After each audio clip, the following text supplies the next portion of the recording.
Town meeting tonight. What does the public want?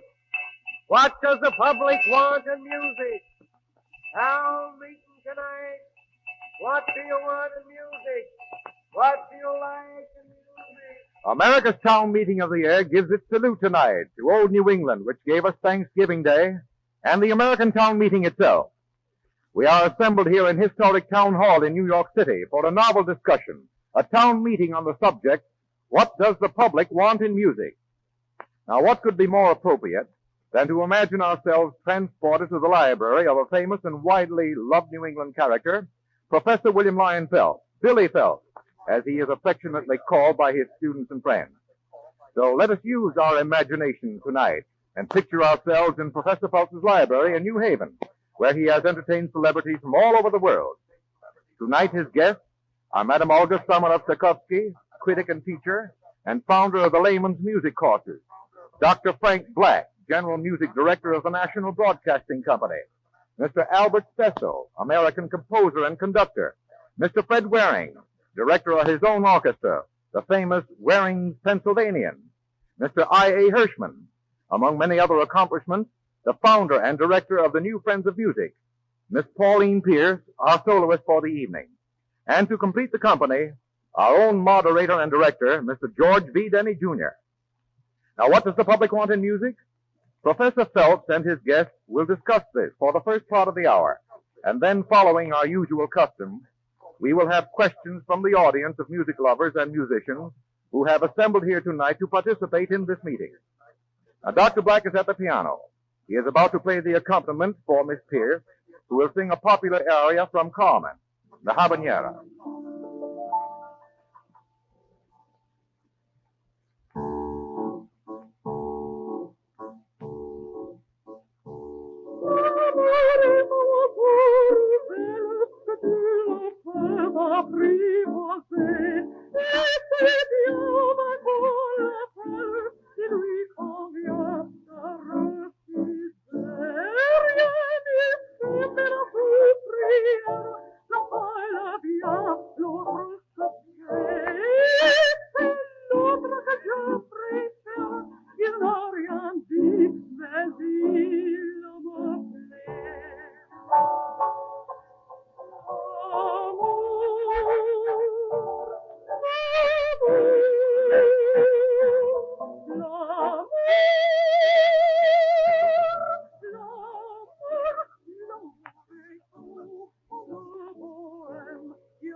Now, that lovely music that we just heard is an example of great music that is at once popular.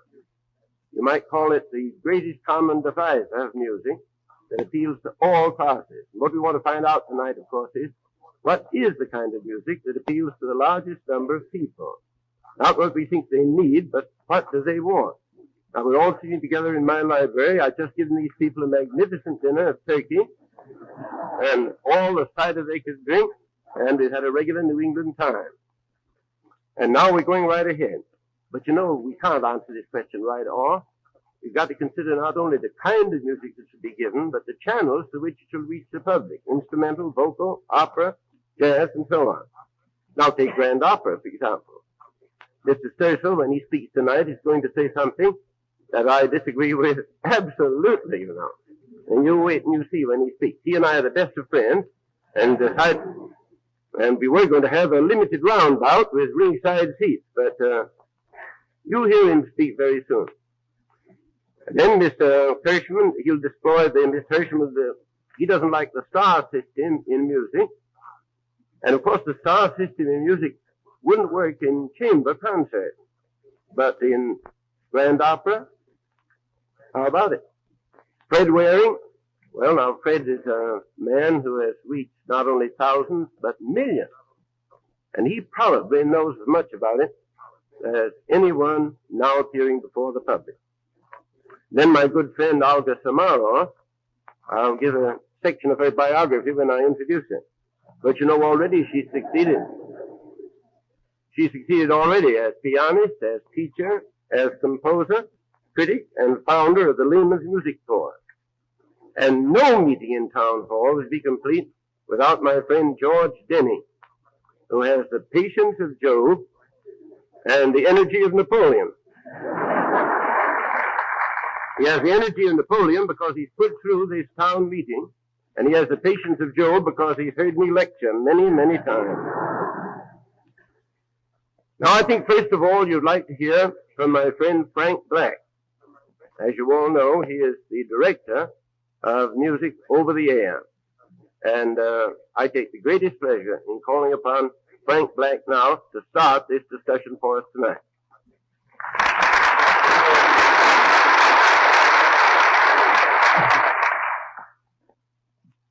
Professor Phelps, ladies and gentlemen, and other speakers to come. I speak from the standpoint of radio because I'm in radio. By radio, I mean the National Broadcasting Company and what other programs I hear over other networks which I'm able to hear. Radio is going ahead on the assumption that the general public has good taste.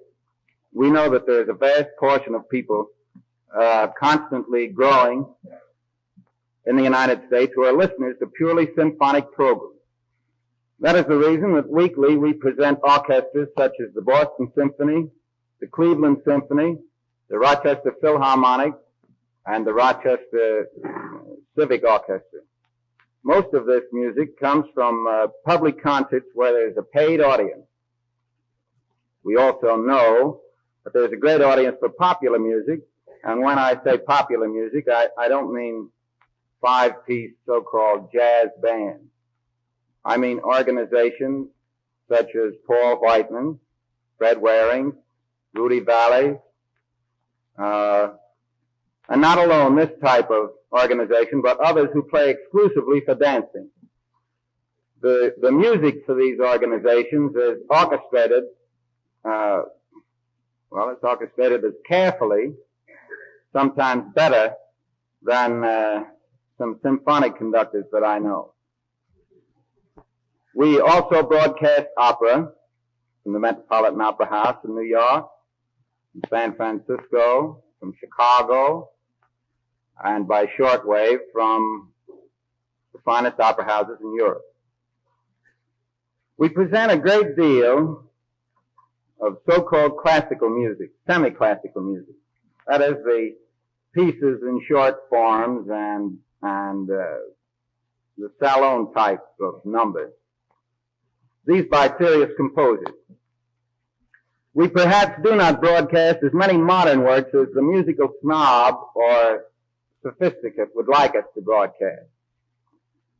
You know that even 15 or 20 years ago, the New World Symphony was old-fashioned music to the snob. But the general public doesn't think so, because if they did, they'd stay away from the concert halls when that symphony is being played. And I don't think that the musical snob has the least idea of what the people want, what the public wants. So I think we can disregard the sophisticate in music. Regardless of the amount of mail we receive saying, why so much of that horrible jazz, I find that the amount of popular music broadcast is about the same percentage as that which the general public hears outside of radio. In other words, the majority of concert goers attend one concert weekly, perhaps two. And aside from that, they hear mostly popular music in hotels, in public dining rooms, theaters, nightclubs, and in their own homes. Last season, music comprised between 65 and 66% of the total time on our network. Of this 65%, assuming that that's now 100%, opera provided us with about 3% of that total. Classic music occupied a fifth of the total. The dance music occupied a little more than 1/4 of the total. The balance was either the so-called semi-classic or light type of music, such as comic opera selections, art songs, and so forth. In other words, not popular songs and not symphony or opera repertoire. There are just as many bad performances of works in the classic repertoire as there are in those of the popular field. I personally would rather hear a good performance vocally of Old Man River than a bad one of Earl Caney. And I think the public would too. We are long past the time when people should sit in respectful silence and listen to a mediocre performance of any of the well-known classics. In the first place, the public is beginning to know when the performances are bad.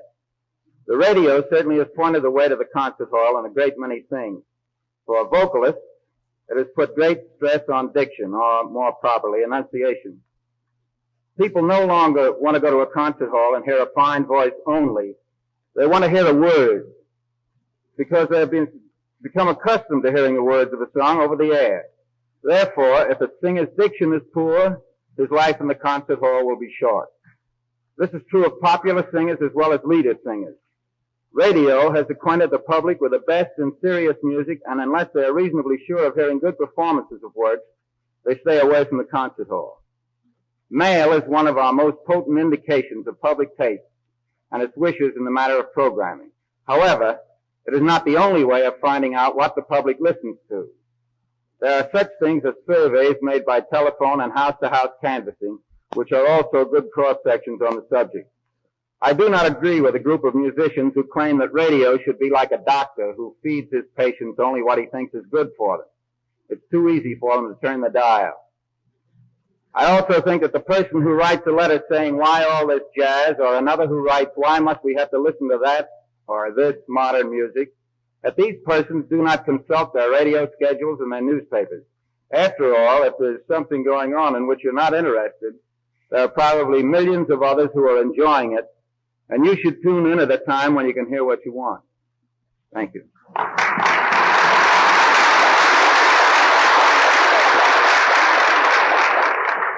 It's very delightful to me to sit here on this platform, right in the corner of my library, with all of these very distinguished musicians. Nobody in the world loves music so much as I do, and everybody in the world can play music better than I can. There's only one instrument in the world that I play, and that's the typewriter. But you know, I remember what Oscar Wilde said about that. He said, "I hate the typewriter," but he said the typewriter, when played with expression, is better than the piano played by members of the family.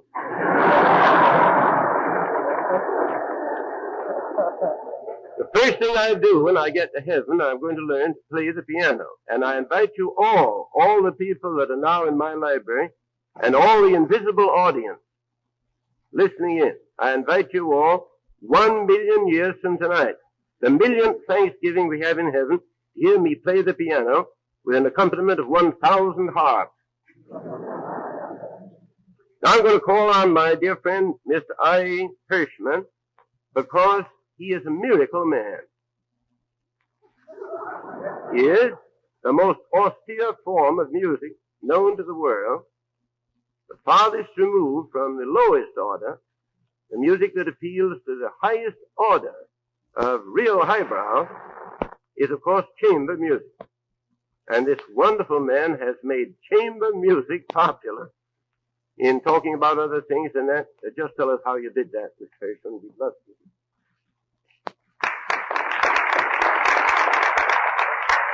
Professor Phelps, ladies and gentlemen, it is a favorite pastime to underestimate the taste of the public. This has been happening in America in the last several decades. Artists who tour the country, who dare to offer good programs of so-called classics, report the undying gratitude of audiences whose capacity for good music has not been discounted.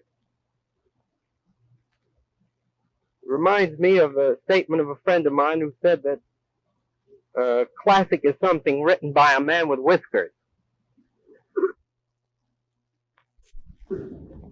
People will listen to all kinds of music, but they will prefer the best. This is invariable. Yet why is so much mediocre, saccharine music poured into the ears of the innocent American public? The Society of Composers keeps full figures on the relation of radio to Tin Pan Alley, and statisticians reveal cold figures. They figured out that in 1934, some 85 songs were each played more than 10,000 times on the air. When the adding machine had finished clicking over these 85 items, it was found that in addition to using 16% of the time given to music in the air, they had a grand total of 1,255,669 performances. This was for 85 songs. The fault lies, it seems to me, with the artists as well as the public and those who are the promoters of music. Who if not the artist, is to set the standard of what is good and what is mediocre for the public to have. And to you, the public, if you want better music, you should write in and say so. Now, frankly, how many of you take the trouble to do it? The days of the musical patron are over. We tried an experiment with a purest form of music, chamber music. Not austere, as Professor Phelps said, it's for everyone. And all you have to do is listen to it without any preconceptions or fear, and you'll find that a whole new world will open up to you. We tried this with low prices and have sold out by subscription 16 concerts completely in advance. Is this proof of the taste of the American people? People will support the best music and the best artists. I don't mean artists who resort to pyrotechnics and fireworks for results, a curable way of going up and coming down even more quickly and then disappearing. There's some great young American artists who deserve your support and will get their chance at least from the new Friends of Music. All good things do not come from Europe either. Art flourishes in a sympathetic environment and is not limited to geography any more than trees and flowers are, and music derives from the same source. The radio is helping give music back to the people to whom it belongs. No longer will it be handed out by rich patrons as a so-called musical dole. A new younger audience is developing, pleading for more direct, a simple approach to our art. America is the hope of a restless civilization. We know that all art outlasts all forms of human endeavor. And only from the arts have we been able to reconstruct the past and to set a pattern for the higher life for the future. I believe that I voice the yearnings of thousands when I say that America, and especially young America, wants at least to be exposed to the better things of life, to better opera, the symphony concerts with the accent only on the music, and the very best in chamber music and all music at low prices within the reach of all. And I believe they'll get it eventually. If there's any snobbery in music, any of the so-called sophisticates, it derives not from the exclusive few, but from those who insist that they know the taste of the millions of the people and arbitrarily set standards for them on the basis of a mediocre musical diet. A dictionary says that a snob is one who makes birth or wealth or superior position the sole criterion of worth. Is it not possible that people who hand out inferior music indulge in a form of even more dangerous snobbery? Isn't it an assumption and arbitrarily an assumption to preclude the opinion of others who are so-called sophisticates? At least I believe that people deserve the opportunity to decide what they want for themselves. I think they should be given all kinds of music, given the best without fear, along with other kinds, and let them decide. And then there will be no question as to what constitutes the standard of music in America. This meeting attests to that purpose, and it is a tribute to the League for Political Education and the NBC that they have made it possible to crystallize such a discussion. Thank you.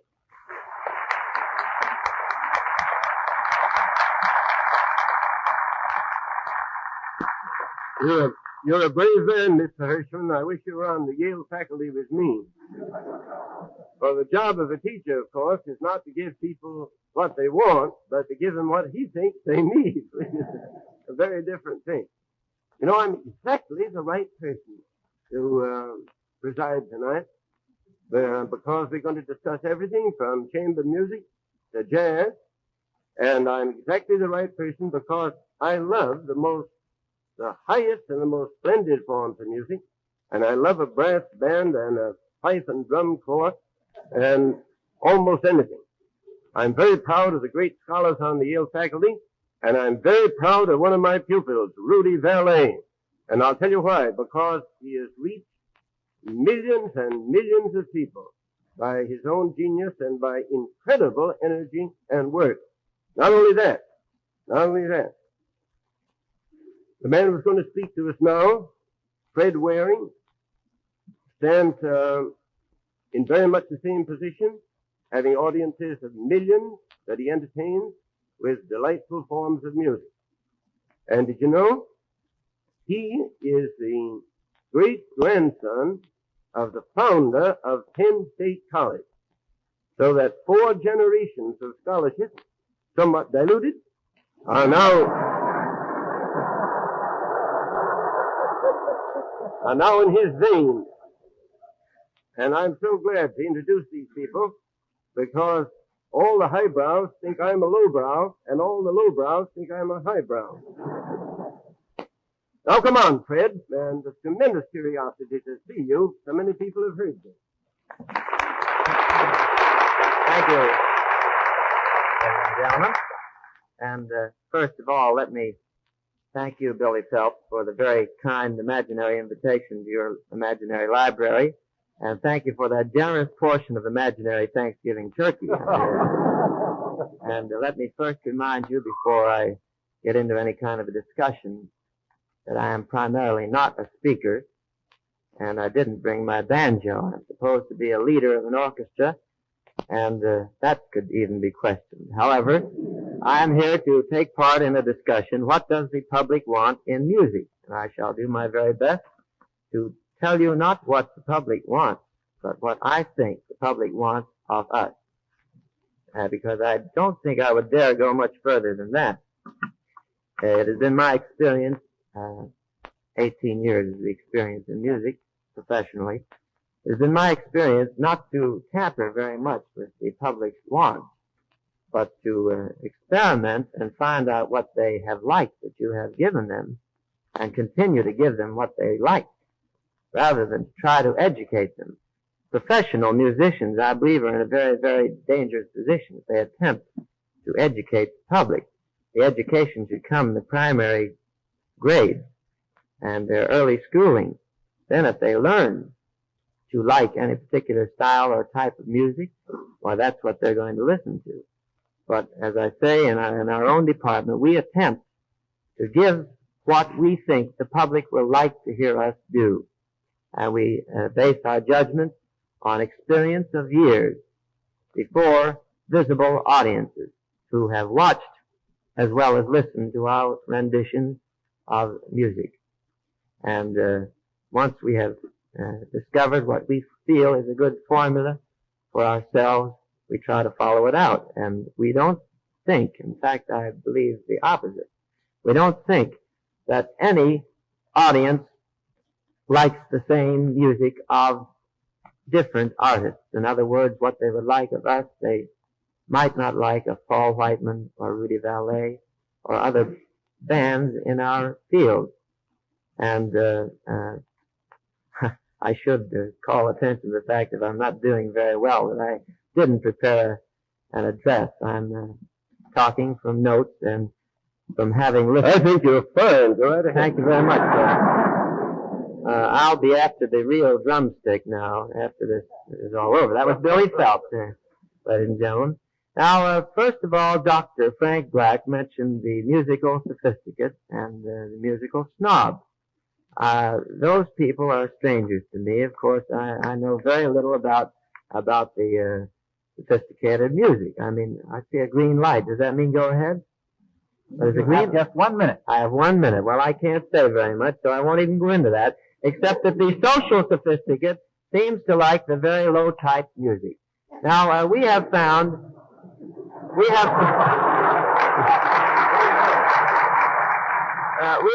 that a generous mixture of comedy and speed and contrast is the best way to build up our particular type program.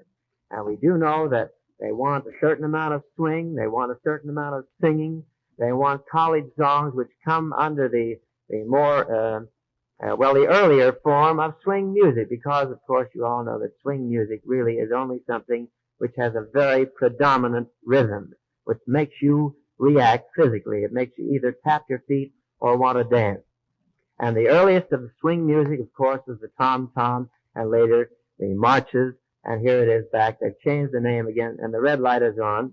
But I will insist on saying that of our music, of the work we do, the people do seem to like the ensemble singing. That is, the men's voices, the blending of men's voices, which in my opinion, done by anyone, is the probably the best liked and easiest to listen to music.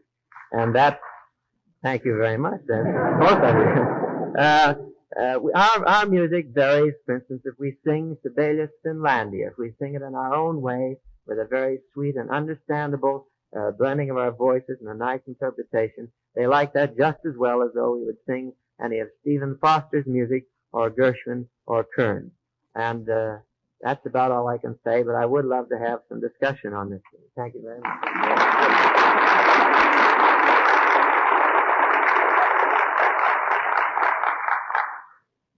Next thing I'm going to say to you sounds like a horrible lie, but honestly, it's the literal truth. Use your imagination. My imagination has always worked over time. But this is no imagination. I just said that the speaker who just addressed you so beautifully is the great-grandson of the founder of Penn State College. But Olga Samaroff, whom I'm going to introduce now, is not only the great-granddaughter of a Yale graduate, but when she got her degree of the Doctor of Music from Pennsylvania, she got it exactly 100 years to a day from the time her great-grandfather graduated from Yale. And not only that, but she's a lineal descendant of Abraham Pearson, the first president of Yale in 1701. Now, with all these great-grandsons and great-granddaughters around here, I'm beginning to feel young again. I was not present at that. Only in imagination. Like the turkey. I carved the turkey myself tonight, so I got just what I wanted. But when I was the youngest of a large family, and I always got the back of the neck, it's taken me a good many years to get it up. Now then, the first time Olga Samaroff appeared at Yale, I got her there. There was a tremendous snow blizzard. Terrific. 3 feet deep, and Woolsey Hall, holding 3,000 people, was jammed to the doors while she played the sonatas of Beethoven.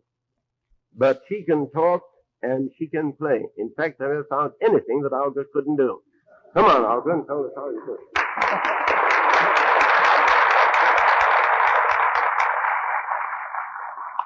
I'm always terribly afraid of Billy Phelps' introduction, and I don't think it's fair for him to sit in his own library and say things like that about me. I'm going to be very rapid because I know this light's going to go on before I'm half through. And I believe very firmly, I'll have to contradict the speaker who went before me only in one point. I don't believe your education necessarily has to begin in the cradle, because I've had too many thousand layman students up to the age of 81 in the last few years. But I do not believe we'll ever know what the public really wants until more people think clearly about what music can mean in the individual life. So I'm going to forget about types of music in the radio for a minute and just talk about what music can be in your life. It can be either composing or performance or listening. Now, of course, we hear a tremendous lot about music as an outlet for the emotions in performance. That reminds me of a story Jean-Jacques Rousseau alludes to in his famous letter on French music. The story is that a child was supposed to be born with a golden tooth, and all the doctors got excited and discussed this phenomenon and how it could happen and so forth. Until finally somebody with a little more intelligence decided to verify whether the tooth was made of gold, and it wasn't. Now, I think that if we examine our musical education of the past, we'll find that it was not all that it was supposed to be. It was like that golden tooth. I think tying an unwilling child to a piano and forcing it to play and to make anybody think that they cannot be musical without some type of performance is all wrong. If you regard it merely as an outlet for the emotions, let us stop and think what we would think of letting a child that had excess energy spend it in throwing brickbats at paintings and sculptures. Of course, the damage to the paintings and sculptures would be permanent, and the musical masterpieces, thank God, can survive even the worst performance. But let us stop for a minute and see whether the taste of the performer and his attitude towards music and his possibilities in music survive that kind of performance. Let us take a case, Frederick the Great, who is held up to us all as one of the great amateurs of history. He played the flute, according to frank contemporaries, very badly. Now let us see what happened in his life. He had concerts every day except on Mondays and Fridays, which were opera nights. Carl Philipp Emanuel Bach, son of the great John Sebastian, had to accompany him and hated it. Hated it so much and was so frank in his criticisms that Frederick the Great never liked him. Well, now what happened when Frederick the Great lost his teeth and could no longer play the flute? Music dwindled at his court to a point which proved that his own flute playing was the only thing he was enthusiastic about. Harry Bauer once said, "It is more important for men to be able to speak or write to each other than for Shakespeare to have lived." We'll grant that is true. But luckily, we do not have to choose between reading and writing and having Shakespeare. And we do not have to choose in music between performance and listening. We can do both. If we have any urge to perform, let us perform. If we perform very badly, I personally don't want to listen to it, but that's just a personal thing. If anybody wants an outlet for the emotions and loves to take a Beethoven sonata and ruin it in order to have that outlet, let them do it. But my great point is that the intake of music in everybody's life, and I don't care how well you play or how well you sing or how well you do anything, the greatest thing in your life is really the experience you get from music, whether you produce the sound yourself or somebody else produces it. And in order to have that experience, you've got to be an active listener. And in order to be an active listener, you've got to develop yourself. Because after all, my dear friends, Beethoven had to develop himself, and Paderewski had to develop himself. Every performer and every composer who ever lived. Why should the layman say, "I don't have to do anything"? And why should we ever say that we don't need to understand music? We hear when the sound reaches our consciousness. We don't hear without that consciousness. And the way our consciousness functions is what is going to make us have some idea of what we want in music. And only then will we be able to know it. If you only have certain types of musical experience, you can't possibly know about the others.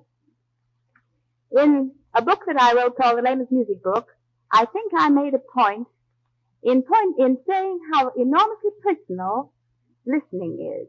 Someone else can compose music for you. Someone else can perform music for you. No one on earth can listen to music for you. Music is like nature. Nature has wildflowers. Music has folk music.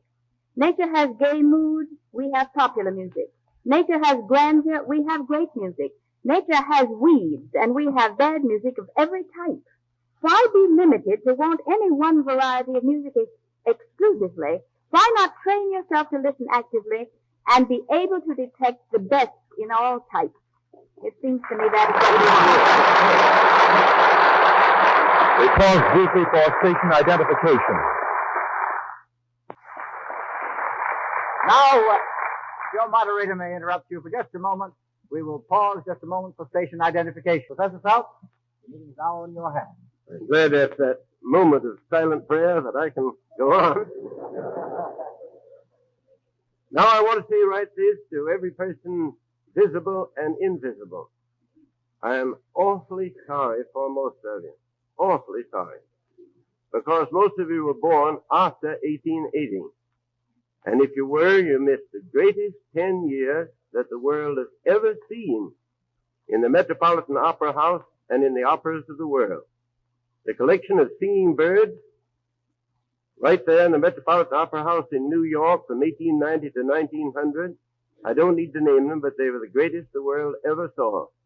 I was younger then. I used to go down here and take the midnight train back to New Haven, get there at 2:30, get up at 7 o'clock and teach my courses. And, you know, one day I felt a little seedy in the morning, and I said to an undergraduate, I said, is there anything worse than taking that midnight train to New Haven?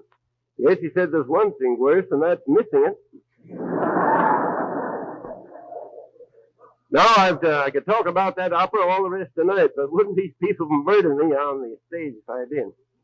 The next speaker is Mr. Serso, who is a great conductor, and he's going to say something that, while I like him, I probably shall not agree with what he says, but I believe that the truth should be heard.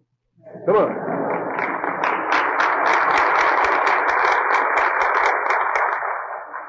Professor Phelps, ladies and gentlemen, I'd like to begin by saying that I was born in 1894. I'm very grateful, though, that I've had a chance to live in the days of Lawrence Tibbett, John Charles Thomas, Rosa Poncell, Charles Pullman, Helen Jepson, and Gladys Swarthout, to name a few of our present stars of the Metropolitan. One of the most arresting phenomena in the American musical scene is the newly awakened interest in opera. A significant sign of the times is to be observed just around the corner at the New York Hippodrome, which is filled one part of the week with enthusiasts of that fine old American sport, boxing, and the rest of the week with grand opera fans. Our symphony orchestras and music festivals are introducing stage performances of opera to their subscribing audience. The Metropolitan Opera Association has found it profitable to present the spring season at popular prices.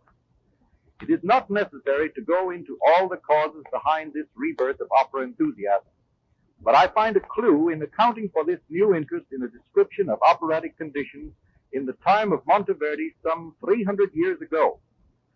Until the year 1637, opera had been a spectacle for princes alone.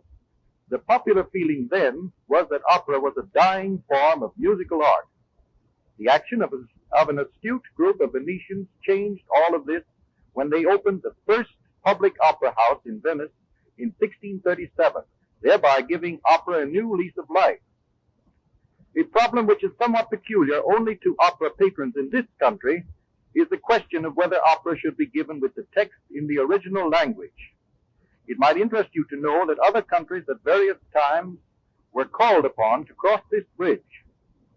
Musical history tells us of a controversy that raged in the time of Mozart as to whether music could be sung in any other tongue than Italian. Mozart settled it by composing the Magic Flute in German, thereby paving the way for the glorious German operas that were to follow. In London, Handel was having indifferent success with his 53 Italian operas until Gay and his Beggar's Opera gave him the idea of using an English text for his oratorio. With these works, Handel not only restored his fortune, but carved for himself a place among the musical immortals. The present custom in Europe is to present opera in the language of the audience. I have heard Tristan in French in Paris and Carmen in German in Berlin. European audiences assert their right to understand the meaning of the word and plot, as well as the music. At our Metropolitan Opera, tradition has upheld the performance of opera with the text in the language of the librettist. This custom is a heritage of the time when the only operatic artists in this country were foreigners. Of course, there have been occasional departures from this practice, such as the time when Shalyapin sang Boris in Russian, while the rest of the cast sang in Italian. And only last year, Madame Wettergren gave us an excellent performance of Carmen in Swedish. Today, the Metropolitan Opera has among its stars a large proportion of American artists, and I see no reason why our opera goers shouldn't follow the European custom of demanding that the majority of operas be given in the language of the audience. And, although it might be difficult for us New Yorkers to believe it, that language is English. Excuse me, I'm sorry to break in on you, Mr. Steffel, but Yes, Mr. Hirschman. granting that the American language is as beautiful as it is, isn't the standard of the performance of music, for example, at the Metropolitan, more important than the language of the text? And will it not live or die on that basis? And would you advocate that all operas be given in English? Mr. Hirschman, I would not be dogmatic upon this point, but I feel that a start should be made with the operas based on definitely English subjects, such as Verdi's Othello and Falstaff, based on the plays by Shakespeare, Puccini's Madame Butterfly and The Girl of the Golden West, based on plays by John Luther Long and David Belasco. Who has not felt amused and annoyed when the cowboys of the latter opera, called Ragazzi at the Metropolitan, step up to the bar and in true Western fashion shout, "Whiskey per tutti"? Comedy operas like The Barber of Seville and Mozart's Figaro certainly fail to get over when the audience does not comprehend the jokes. It might be said that the audience wouldn't understand the words even if they were sung in English. This is merely a question of good enunciation and skillfully translated text. In the spring season at the Metropolitan, every word of the excellent English version of The Bartered Bride came over the footlights. In fact, this performance was so successful that it will be given in the main season this year. I am happy to state that the Metropolitan will also produce Cimarosa's Clandestine Marriage, based on Garrick's play, in English this winter. English can be understood when sung. The radio has been a good school for our singers, and the Doyley, Cart, Gilbert, and Sullivan troupe is glorious examples. Of course, there is some prejudice against using even excellent translations, although people listen unprotestingly to translated versions of the plays of Chekhov, Rustan, and Ibsen, and to say nothing of the King James version of the Bible.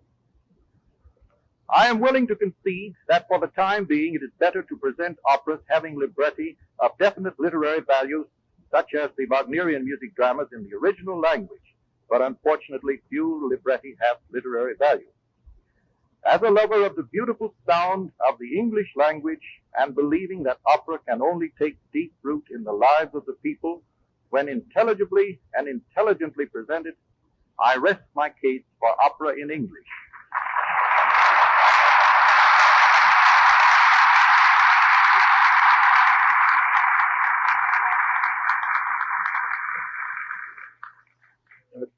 Thank you, Mr. Cecil. I'm delighted to hear so able a presentation.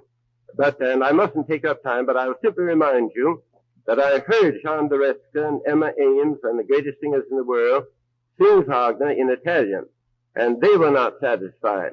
And when I heard them sing the same operas in German, when they were written in German, it was marvelous, the difference. There's no doubt about it. Then you must remember that just what you said, the librettos of most operas are silly. Wagner is the only man who wrote great librettos. Don Giovanni is one of the greatest operas ever written, but the libretto is silly. Fortunately, we don't have to hear it in English. It would be terrible if you could hear it in English. But there's something even worse than that. Most of the great singers, most of them, are foreigners. Now, English is the most difficult language in the world to pronounce. Most difficult. And I would a great deal rather hear Lohengrin say, Elsa, ich liebe dich. They didn't say, Elsa, ich love you.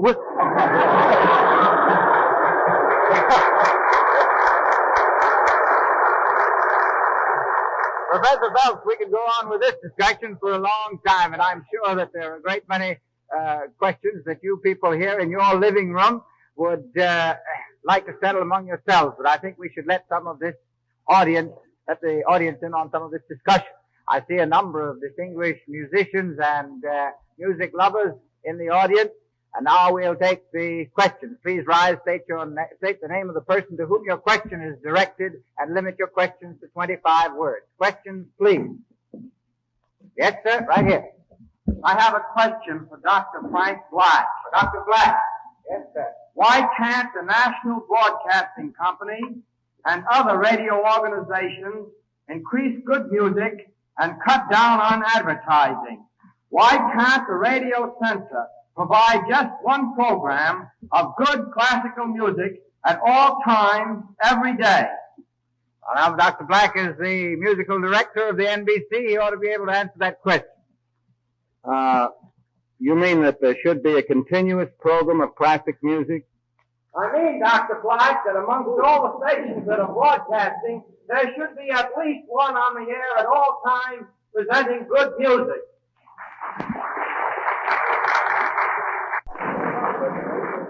It's true that the ideal radio program all over the country would be a different program on every station at all times, so that no matter where you were, you could listen to it. But if you didn't happen to have a set that could get Frisco when they had a good program on, you would be out of luck. Thank you, sir. Other questions? And the balcony. Any questions from up here? Yes? Balcony? You want to ask Dr. Black a question, too? I'd like to know, Yes? Dr. Black, Yes? I'd like to know if there's a place on radio, much of a place, for modern American music being written today, not jazz, Ruby Bloom, Bertie Grosset, even Cyril Scott. Yes, there's plenty of room for that type of thing. As a matter of fact, we have done a great deal. I personally have directed a great deal of it on the air myself in the last 5 years. Last Sunday, a week ago last Sunday, I gave a performance, an hour's performance with 3 new works, one by Grosset, one by Hans Spielek, and one by Russell Bennett. Very serious works, but not symphony. Yes, thank you, Dr. Black. Now, here's a question that came in by telegraph from Chicago, from the Albany Park music class of the AEP, Adult Education Project. It's addressed to Madam Samaroff. Has there been any increase shown in the interest of music since the adult education music classes have been functioning? Well, I think that one thing is very significant. The layman's music courses collaborated with Dr. Sokoloff and the WPA last year, and one of our people went down to Florida and stayed there for several weeks, I think 6 weeks or 8 weeks. I was in Europe. I'm not quite sure of the length of time. One net result of that undertaking was that the legislation in Florida put back music into public schools. Professor Phelps, here's a question for you. Professor Phelps, what is your understanding of jazz? Isn't jazz just a lot of noise? Well, you know, I'd like to pass that question along, but I'll tell you the most terrific definition of jazz I ever heard. Percy Grainger, who I think is the greatest genius of any kind that ever came out of Australia, I heard him say, yes, and I know Jack Crawford too, but I heard him say that all Beethoven did was to jazz Bach. And what do you suppose he took as an illustration? He took the Waldstein Sonata, my favorite sonata of Beethoven's, and said that lovely melody in the first movement was nothing but jazzing of Bach. Now, if that is jazz, then I'm going to pass the question to somebody else. Mr. Waring, how would you like to have a crack at that question? What do you say about jazz? Frankly, I don't know what jazz is, and I doubt if any modern musician today knows exactly what jazz is. Our feeling is that the people think that jazz is music, and we don't know that the jazz is music. We feel that jazz is merely a word used to express the feeling or the emotions of the people who play the Latin type or the rhythmic form or the variation on the theme. I think you people feel that jazz is a conglomeration of notes where no one is playing the melody. I see Mr. Pietro Jan, the organist of St. Patrick's Cathedral, up there with a question. Yes, sir. What is it, Mr. Jan? I have a question for Mr. Black. A question for Mr. Black. By many radio stations, I have been told that classic organ music is not wanted by the general public. Yet, in all my concerts from coast to coast, capacity audiences have shown more enthusiasm for classic than any other kind of organ music. I would like to know. Yes, why not have classic organ music on the radio? On the radio. Yes. I think that you're right in that. I think there should be more classic organ music on the air. There's a great deal of unexplored organ music which has not been done over the radio. I'll tell you why. Every town that has a radio station thinks that their own organist in their own town is the best organist in the country. When we want to broadcast over our chain a fine artist, we may have the people in that town say, well, we have an organist here who is a good organist, and we have a good organ, and why not do it ourselves? Well, they're not equipped to do it. They're not acquainted, most of them, with the finest in organ music, but that's what we're told.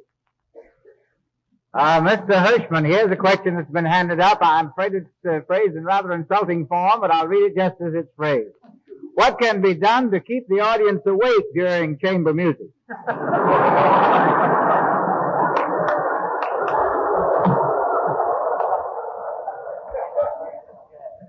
I'm not a scientist.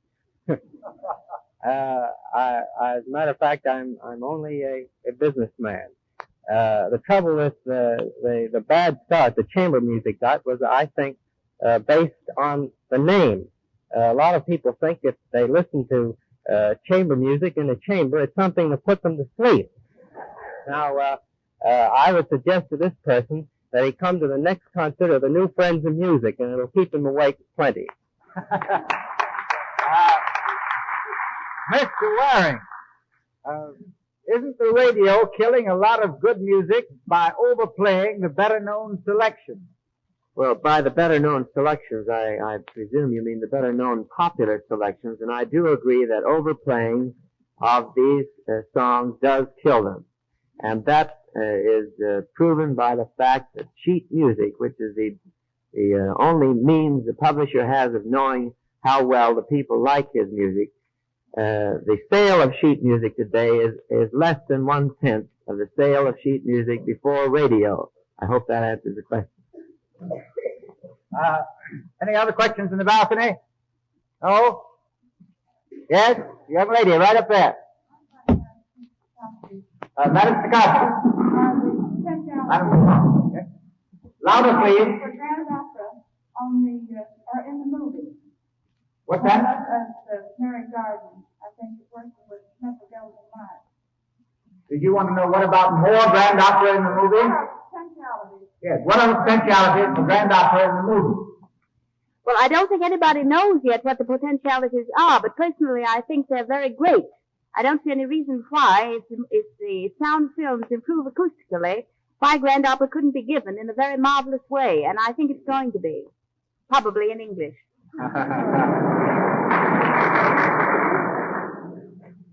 Mr. Cecil, do you advocate giving all operas in English? I believe I answered that question before. You do, or you don't? Well, I thought I made clear in my talk that I didn't intend to be dogmatic on that point, but that I advocated a certain type of opera. The comedy opera, the opera based particularly on English subjects, and operas having a very definite plot that might interest the audience. Well, here's a very interesting question that's just been handed in. Somebody wants to know why we can't have another song by Miss Pauline Pierce.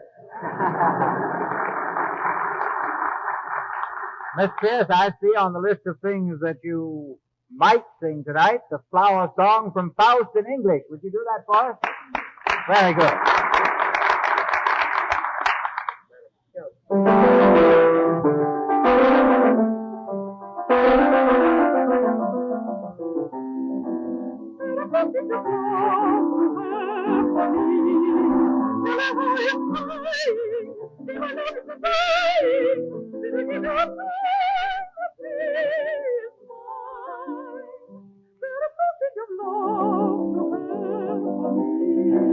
When you're lying before her, you know how you go her. You sweetness of her, reveal my love. It will, alas, did that damnable fellow cast a spell on me.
Professor Phelps, now why doesn't the Metropolitan have such things as that? I want to say that the Metropolitan Opera House today is, as it has been for 50 years, the greatest opera house in any country in the world.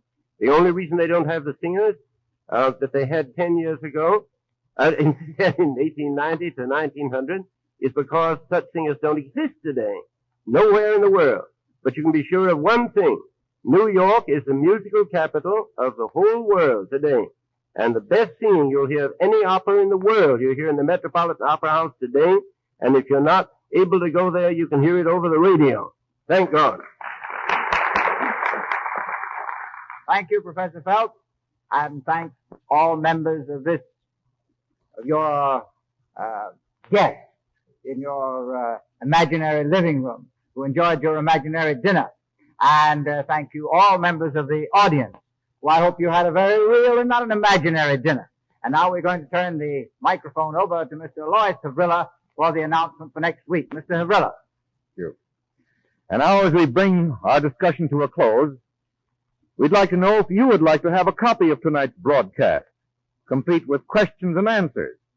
And if you would, send your request together with 10 cents in stamps or coin to the League for Political Education, 123 West 43rd Street, New York City. May I repeat that address for you? The League for Political Education, 123 West 43rd Street, New York City. Now, the next week, we return to the field of political education, when we will have as our guest speakers the Assistant Secretary of State, the Honorable Francis Beausere, and the Honorable Warren R. Austin, United States Senator from the state of Vermont, who will discuss the subject, Will Reciprocal Tariffs Promote American Recovery? Will reciprocal tariffs promote American recovery? Town meeting next week. Reciprocal tariffs and American recovery. Town meeting next week. This is the National Broadcasting Company.